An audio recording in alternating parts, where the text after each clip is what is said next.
Bonjour, bienvenue dans Rhinocéros. Aujourd'hui, on va vous parler d'un des journaux les plus influents, les plus anciens du paysage médiatique français, Le Figaro, le quotidien de référence de la droite. Ouais, parce que ça faisait un moment que vous n'avez pas parlé de la presse papier, et puis vous allez être servis parce qu'ils sont aussi très actifs sur Internet. On a plein de vidéos, regardez. Au nom de l'antiracisme, on tombe dans le racisme. Ça, c'est une des thèses de votre livre. Les dérives de la médecine, notamment en France, qui se soumet au lobby transactiviste. L'état de droit s'oppose-t-il à la démocratie? Comment reprendre le contrôle de notre politique migratoire? Bon, ça commence fort, vous voyez l'ambiance. Allez, on y va, on vous présente un peu tout ça. Vous avez peut-être reconnu certaines têtes d'affiche du Figaro comme Eugénie Bastier ou Alexandre Devecchio, qu'on peut voir aussi régulièrement à la télévision sur CNews, mais à la base, ces deux-là, ils nous viennent du Figaro. Et oui, parce qu'avant, Le Figaro, c'était l'élégance de Jean d'Ormesson, c'était l'intelligence de Raymond Aron, et maintenant, c'est Devecchio et Bastier. Ils ont au moins raison sur une chose dans ce journal, c'est que le niveau baisse. Alors Le Figaro, c'est quand même beaucoup de publications. En plus du journal quotidien, il y a des suppléments et des magazines, dont le fameux Figaro Magazine, lancé en 79, un pionnier dans son domaine. Entre les news, le lifestyle et le débat, la formule du supplément a bien pris et le Figaro Magazine a fini par devenir un magazine à part entière. À sa tête se sont succédés Franz-Olivier Gisberg, Étienne Moujotte ou Joseph Massescaron. Que des punks, évidemment. Bon, de toute façon, vous le savez, le Figaro, c'est le journal de la bourgeoisie. J'imagine qu'on vous apprend rien. Mais il y a plusieurs types de bourgeoisie. Par exemple, on vous a parlé des dentistes de province qui achetaient Valeurs Actuelles. Bon bah, qui achète le Figaro? Quel type de bourgeoisie? Bah elle, j'imagine qu'elle lit le Figaro. On est dans le 16e arrondissement. Oui, je Oui. suis bourgeoise, je sais. Pourquoi le 16e? C'est votre quartier? J'adore le 16e Ouais. parce que une de mes grand-mères habitait dans le 16e. Je venais très souvent avec ma mère et ma grand-mère maternelle dans le 16e quand j'étais jeune. Elle, c'est Julia de Funès. C'est une essayiste pro-patronat. Alors je l'ai trouvée dans une des émissions vidéo que met en ligne le Figaro. On y reviendra. Oui, il y a pas mal de contenu vidéo, mais on va rester sur le papier un petit peu. On était sur le Figaro Magazine. Restons sur le Figaro Magazine. Oui, on va démarrer par une petite sélection de couvertures. En général, ça donne le ton. On en prend juste quelques-unes qui sont sorties cette année. Alors on a par exemple Vive les hommes, avec en couverture Frédéric Becbédé, qui a été accusé de viol en 2023. Bon, ça a été classé sans suite, mais quand même. Lui, de toute façon, ça fait longtemps qu'il travaille pour le Figaro. De manière générale, dans le Figaro Magazine, on met surtout en avant des hommes, et avec une surreprésentation des hommes d'extrême droite, comme Bardella, De Villiers, Trump, etc. Et évidemment, à la mort du vieux Le Pen, ils ont tenu à rendre hommage à un tribun, avec une belle photo, les cheveux au vent. Et s'ils ne mettent pas en avant les hommes qu'ils admirent, alors ça va être les attaques habituelles contre la gauche et les musulmans. Il y a bien sûr les charges contre le wokisme et tous leurs fantasmes là-dessus. Voilà, ça ressemble pas mal à Valeurs Actuelles, on peut le dire. Ça ressemble quand même beaucoup à Valeurs Actuelles. Et oui, et en même temps, soyons honnêtes, c'est la version magazine du Figaro. Donc on comprend, c'est un peu une règle du genre. Quand tu dois attirer l'œil en kiosque, c'est sûr que tu y vas plus fort, la couverture, voilà, c'est important. C'est à droite, ok, mais normalement pas à ce point. Enfin, ça dépend. Enfin, on va voir. Au Figaro, on parle de plein de trucs. C'est un énorme journal avec beaucoup de journalistes. Et des fois, ces journalistes, on les laisse travailler correctement. Quand ils parlent de cuisine, de voyage, de culture, de la vie des entreprises ou même d'international. Il y a un petit biais, il y a un petit angle de classe. Mais bon, c'est pas là-dessus qu'on va juger la ligne politique du journal. D'ailleurs, nous, on juge pas les journalistes qui travaillent là-bas. Ça dépend, moi je juge un peu. Non, nous, aujourd'hui, ce qu'on va juger, c'est la contribution du Figaro au débat public. Au moment où on sort tout juste de la bagarre hyper droitière entre Wauquiez et Retailleau, comment se porte le quotidien de référence de la droite? Quels sont ses grands sujets? Quelles sont ses obsessions? Le wokisme est-il un phénomène américain et est-ce qu'il est en train de s'implanter en France? C'est la question que je voudrais poser ce soir. Quel ordre? Est-ce qu'on fait marcher les gens? Est-ce qu'on met les racisés, comme ils disent, devant? Est-ce que le blanc homosexuel handicapé a le droit de doubler la trans lesbienne noire? J'avais envie de dire, encore un livre sur le wokisme. Bah oui, mais si vous faites un livre sur le wokisme, vous allez être invité au Figaro, même s'ils en ont marre de parler que de ça. Et en même temps, le wokisme, c'est bien parce que c'est large, quoi. Avec le wokisme, tu peux parler des universités le lundi, des écolos le mardi, des féministes le mercredi, des insoumis le jeudi, des personnes trans le vendredi, ça te fait une semaine quand même. Oui, et tant que ces gens respireront encore, il y aura toujours des bourgeois pour dire dans le Figaro que le wokisme va trop loin. Ouais, vous avez compris, le wokisme, c'est toute la gauche. Effectivement, on entre à Sciences Po et on est accueilli par une vulve géante qui est disposée ici par des associations néo-féministes. Alors lui, par exemple, il a 20 ans, hein. Il a 20 ans, mais il est allé à Sciences Po et puis il a vu des féministes. Alors peut-être qu'il connaissait pas avant, il y avait une vulve et tout. Donc oui, c'est impressionnant, c'est choquant. Il est très choqué, il en a fait un livre et les autres l'invitent pour lui dire alors, c'est si choquant que ça.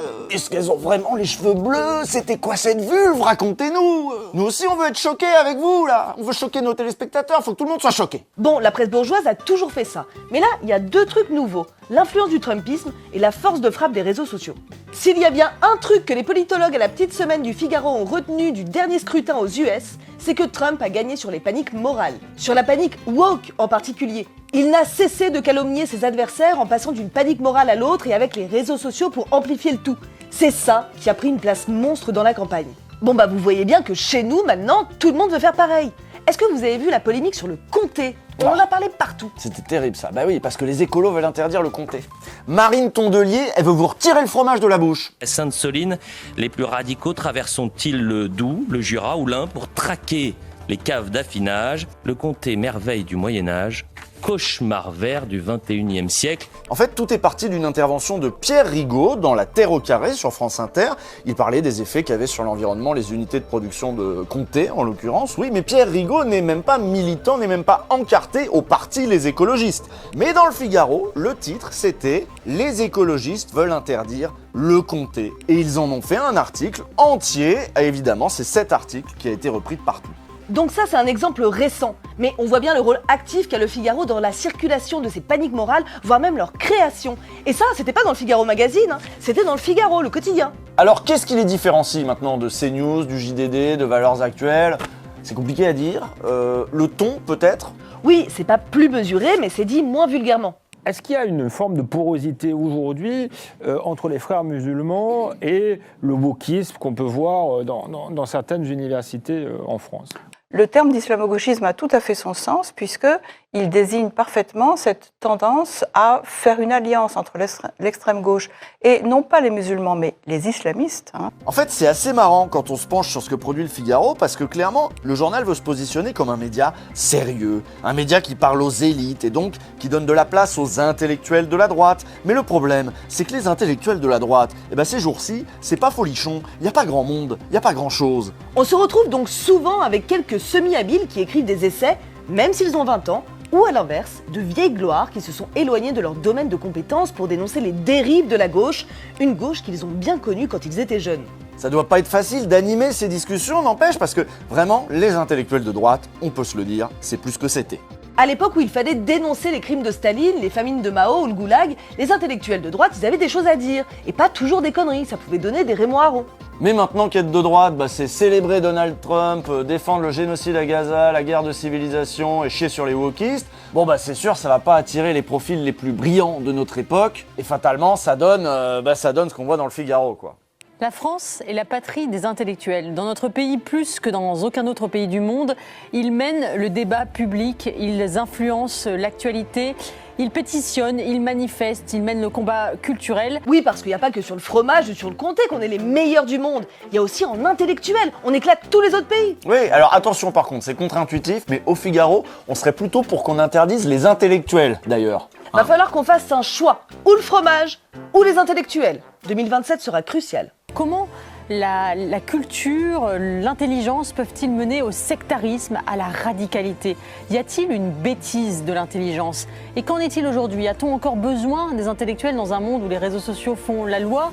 Et si oui, ou au contraire, sont-ils néfastes encore au débat? Eh bien, pour en débattre ce soir de ce rôle de l'intellectuel, j'ai invité deux intellectuels. Donc voilà, c'est un de leurs chevaux de bataille, l'anti-intellectualisme. Ils vont s'attaquer à la culture, ils vont s'attaquer aux intellectuels, avec des gens que eux trouvent intelligents. Et là, ça va de Fabrice Lucchini à Laurent Oberton.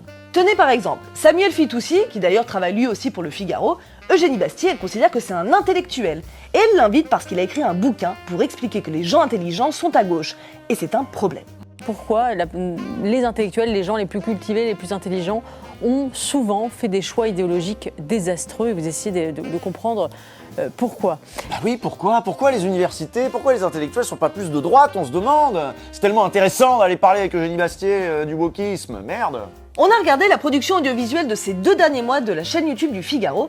Alors, il y a en grande majorité de courtes vidéos avec des textes qui parlent de l'actualité.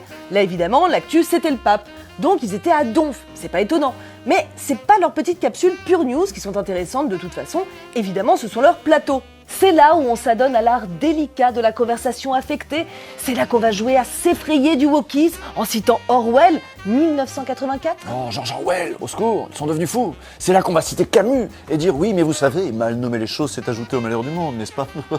Il y a quelques citations, voilà, c'est un peu toujours les mêmes, mais ça suffit pour le Figaro. Alors il y a des plateaux avec beaucoup d'hommes blancs et puis il y a des clubs. Ça fait chic les clubs. C'est réservé à l'élite, un club. Alors on a le club culture, le club international, le club politique, le club idée, le club Dorothée, le club sandwich, bref. Il y a aussi Point de vue, une émission où on donne la parole au patron. Ils auraient pu appeler ça le club Med-F, tiens. Le fait de mettre plus de personnes au travail. Et là on parle jeunes, là on parle seniors.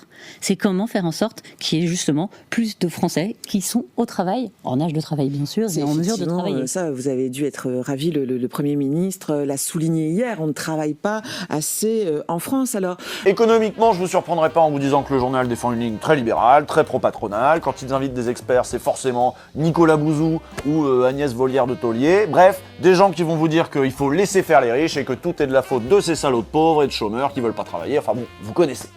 Bien, mais il n'y a pas il n'y a pas de trésor caché chez les très hauts revenus en France. Vous imaginez bien. S'il y avait un trésor caché, je peux vous dire que Bercy l'aurait déjà trouvé et aurait déjà mis la main dessus. Il reste fort ce mythe du trésor caché, oui, c'est ça ? Oui, bien sûr, il reste très fort. Alors peut-être pas chez vous, mais en effet, dans les médias, il reste très présent. Bon, évidemment, le journal sait à qui il s'adresse, hein. Donc forcément, ils vont parler d'un lifestyle de bourgeois, etc. Vous voyez, il y a des pubs, par exemple, pour des bijoux, pour des montres. Enfin bref, ils parlent pas au smicard. Non. Et puis d'ailleurs, ils sont bien coiffés, ils sont bien sapés. Tous les plateaux, vous allez voir, ça va être très clean. C'est pas comme à Blast, hein, où moi, mes cheveux, c'est toujours n'importe quoi. Denis Robert, on dirait toujours qu'il sort de la sieste. Bon, ben, c'est pas comme ça chez De Vecchio et Bastier. Et alors, c'est encore moins comme ça chez Bec BD. Là, ça pète le luxe carrément. On dirait que vous cherchez la polémique. Le serveur du Barberousse, bar dansant de Limoges, arborait un sourire d'une étrange béatitude, un peu comme un mari patiemment déconstruit par son épouse féministe. Vous voyez, ça par exemple, ça a été tourné à La Pérouse. C'est un endroit où on mange du caviar et tout. Vous avez vu un peu la belle vaisselle, les chandeliers, etc. C'est un endroit qui transpire l'aristocratie. Et transpire la couille aussi. La permanence de ce que Deleuze ou Guattari, je ne sais plus, Jean-François Lyotard, appelait les dispositifs pulsionnels masculins. Oui. C'est-à-dire, au fond, qu'on soit dans un régime idéologique homme-femme d'avant MeToo ou un régime idéologique d'après MeToo, le dispositif pulsionnel masculin reste rigoureusement semblable et n'en a rien à faire. Oui. Bon voilà, ça vaut pas mieux que les podcasts de Mascu, mais au moins, voilà, ça pète dans la soie et ça se voit. Et puis bon, continuons, le Figaro a aussi sa grande émission mensuelle de débat, ça s'appelle Esprit Libre, et évidemment c'est présenté par Alexandre Devecchio, l'inénarrable. Parce que qu'est-ce qu'on a en vérité? Il n'y aurait que des minorités, des individus, et ce que l'on nomme peuple, ce serait une majorité, et là on va la caractériser au fil du temps, blanche, hétérosexuelle, hégémonique, probablement un peu bedonnante, qui est cette majorité ça hégémonique. Ça marche aussi pour les non-bedonnants. Hein. Normalement, oui. Ah putain, la déconnade, mais quelle ambiance! Ouais, ça a l'air pire que quelle époque? Alors, le mois dernier, c'était les membres du parti Les Républicains qui ont été invités, c'est normal, c'était les élections pour la présidence du parti. Donc là, il y avait Laurent Wauquiez, Bruno Retailleau, mais en général, toutes les personnalités de droite sont conviées, hein, celles d'extrême droite aussi, allez, maintenant c'est bon au Figaro. Le lendemain de la victoire de Bruno Retailleau, ils en ont fait leur une, bien sûr. Et ils ont fait un bel article super élogieux avec plein de fun facts et d'anecdotes sur leur nouveau champion. Oui, ils sont allés voir des potes à lui, ils lui ont dit « Racontez-nous des trucs, il est comment celui qui va mettre fin à l'état de droit, ça nous intéresse ». Bon, le Figaro est lié de toute façon depuis longtemps à la droite, au parti de la droite, la CLR, avant c'était l'UMP, le RPR. Et voilà, on pourrait dire qu'il a suivi la même trajectoire que la droite républicaine, c'est-à-dire toujours plus à l'extrême droite. L'immigration n'est pas une chance. Soit vous rentrez chez vous, soit c'est Saint-Pierre-et-Miquelon. Pas la France, c'est fini, pas la métropole. Ce journal appartient depuis 20 ans au groupe Dassault. Vous connaissez le groupe Dassault, vous connaissez Serge Dassault peut-être? Serge Dassault, c'était l'héritier du groupe Dassault, spécialisé dans l'industrie aéronautique et l'armement. Serge a été au RPR, puis sénateur sous l'étiquette UMP et fut un grand soutien de Nicolas Sarkozy. Il avait très clairement racheté le Figaro pour pouvoir y diffuser ses idées et promouvoir son industrie. Le journal a été un outil très utile pour faire la promotion de l'armement, donc parfois la promotion de la guerre, forcément, il faut s'aligner sur les intérêts du groupe. Et Serge Dassault, il assumait l'influence qu'il pouvait avoir sur la ligne éditoriale du journal. Je veux que les gens qui parlent, ou les journalistes, Et peut-être un peu plus d'informations sur la réalité des choses. Donc vous achetez les journalistes en quelque sorte? Non, pourquoi? On peut leur parler, c'est les convaincre.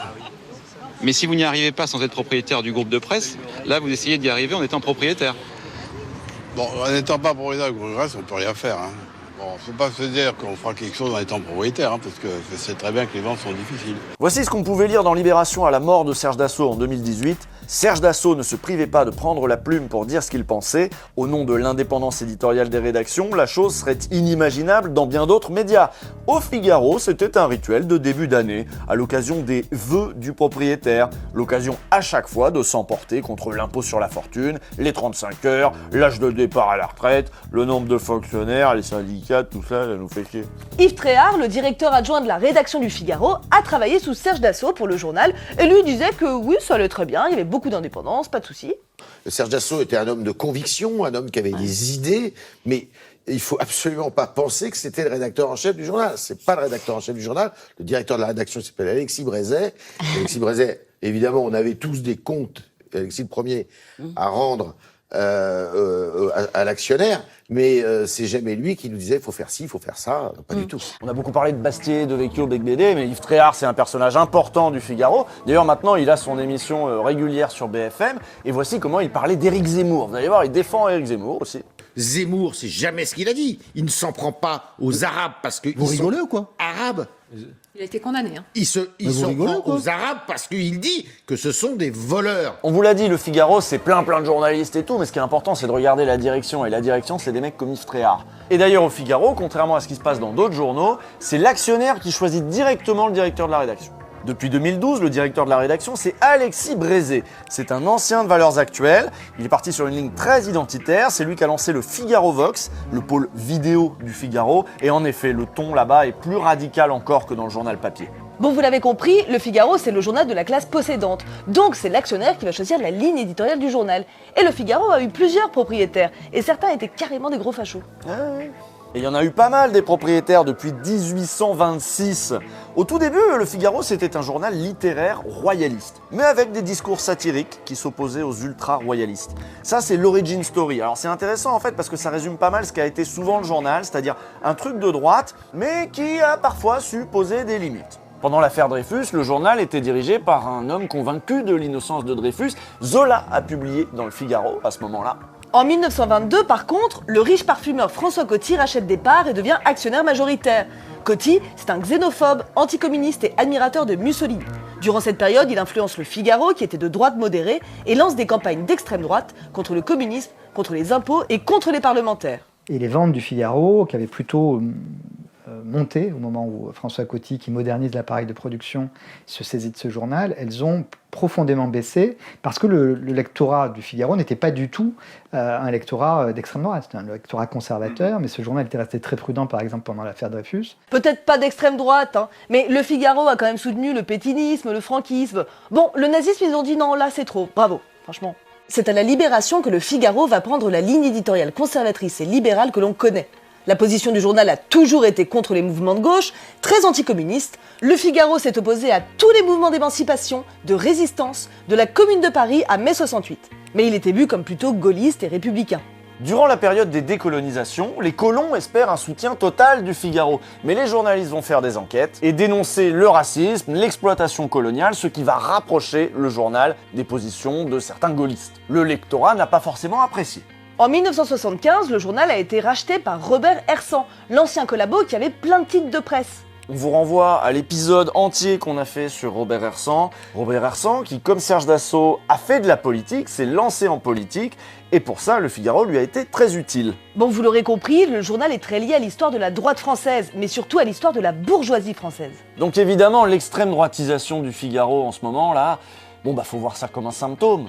Le Figaro, c'est un peu le thermomètre de l'ambiance dans la classe dirigeante française, dans les vieilles familles de France. Et évidemment, quand la bourgeoisie s'ensauvage, c'est dans sa presse qu'on le voit le mieux. Et nous, on se retrouve dimanche, la semaine prochaine.